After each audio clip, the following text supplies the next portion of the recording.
Hello again. I felt compelled to make another video after doing some reading and spending some time in presence, even though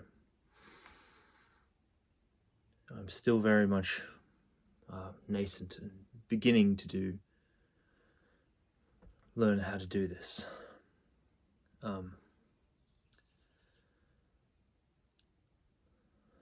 I don't even know if that's the right words, but what I wanted to say is basically something along the lines of how we've been conditioned to believe that doing nothing, and when I say doing nothing, I mean practicing presence. But what I wanted to say was, now, you know what? I was gonna stop the video, but I'm gonna keep going. I'm gonna talk about this. I don't want it to be. I don't want to think about having to polish things. What I wanted to say. What I wanted to say was that doing nothing with intention to be present is even more productive than the busiest or most productive person on earth participating in the game of life. When it comes to any kind of contribution to the world of form and to materiality of any kind of accumulation of or extraction or creation in the world, doing nothing is more productive than even the most productive person there is, including Elon Musk or anyone like that. Because creating solutions to the world of form or materiality is an endless Gordian knot. It's an endless problem. There will be always endless problems. It's the same thing as thinking about anything, trying to analyze something. There will be no end to it. And the same with desire. There will be no end to it, whatever avenue you wish to take it. However, contentedness with what you have, not sloth or laziness, but contentedness with what you have, with the intention of presence and knowing yourself truly, and not being separate from all there is from space or time, and understanding what's beneath space and time.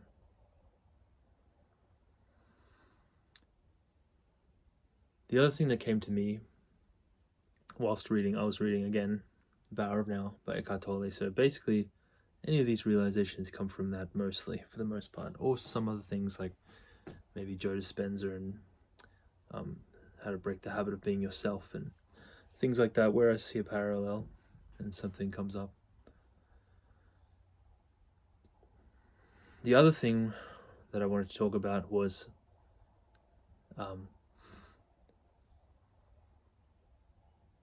how people should be very careful and the dangers of positive affirmations, because positive affirmations don't actually increase your vibrational frequency at all if they don't hold truth within them.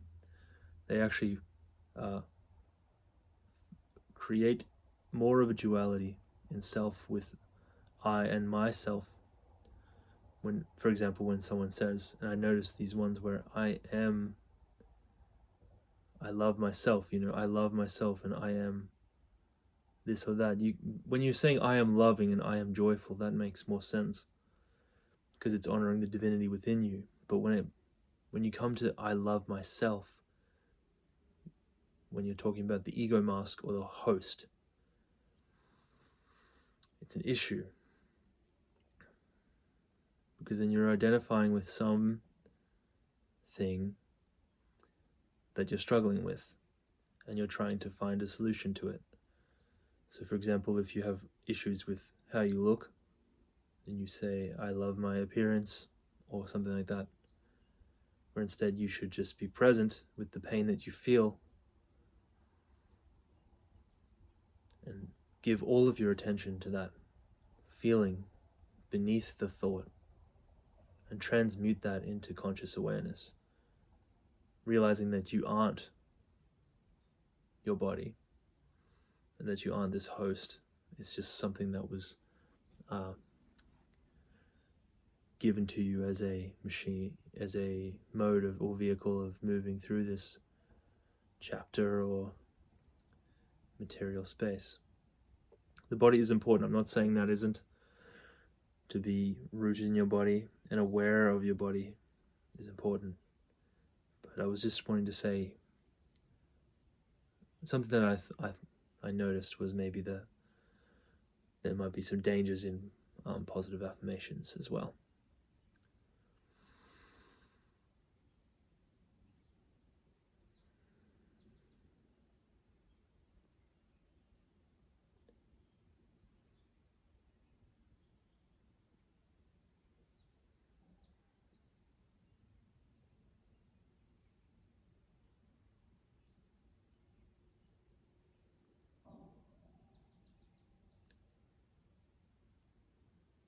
I don't think there's anything else I need to say.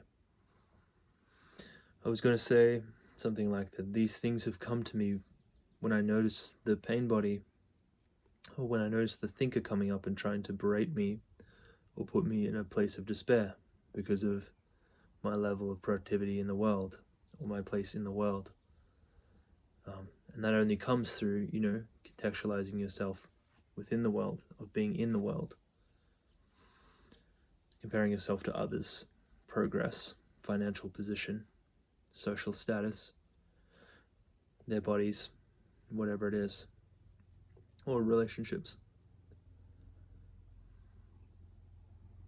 But when you're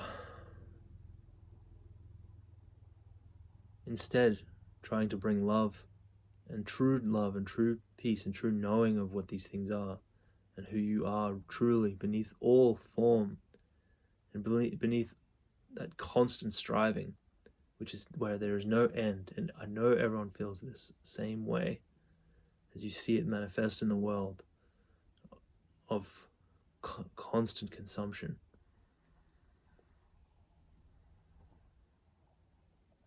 It's more productive than all the videos you could possibly make, bringing more novelty or more chaos, or putting people further in a trance.